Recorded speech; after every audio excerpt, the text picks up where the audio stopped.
অজু করে যদি কোনো পরপুরুষের মুখের দিকে তাকায় তাহলে কি অজু নষ্ট হয়ে যায় আর ওই অজু দিয়ে কি নামাজ চলবে না? এই কৌতূহলী প্রশ্ন আমাদের মনে বারবার জাগে। এ কথাটা কতটা সত্য চলুন এই ভিডিও থেকে জেনে নেই। ভিডিওটি সম্পূর্ণ স্কিপ না করে দেখতে থাকুন, আর ভালো লাগলে লাইক দিন, সাবস্ক্রাইব করুন আর শেয়ার করে সকলের মাঝে ছড়িয়ে দিন, যাতে সকলে সঠিক কথাটি জানতে পারে। অজু করে কোনো পরপুরুষ বা অন্য কোনো পুরুষের মুখ দেখলে অজু নষ্ট হয় না এবং ওই অজুতে নামাজ চলবে।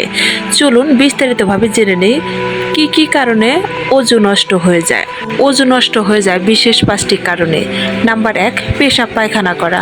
নাম্বার 2, গ্যাস বের হওয়া। নাম্বার 3, অজু করার পর ঘুমিয়ে পড়লে। নাম্বার 4, রক্ত বমি বেশি পরিমাণে বের হলে।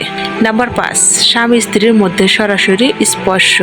কিছু মত অনুযায়ী কিন্তু কোনো পরপুরুষের মুখের দিকে তাকানো অজু নষ্ট হওয়ার কারণগুলোর মধ্যে কোনো কারণ নেই। তবে একটি গুরুত্বপূর্ণ বিষয়, অজু নষ্ট না হলেও গুনাহ হতে পারে যদি খারাপ নিয়তে তাকায় বা খারাপ দৃষ্টিতে বারবার তাকায়। পবিত্র কোরআনে আল্লাহ তাআলা বলেছেন, মুমিনদেরকে বলুন তারা যেন তাদের দৃষ্টি নত রাখে। সূরা আন-নূর আয়াত 30।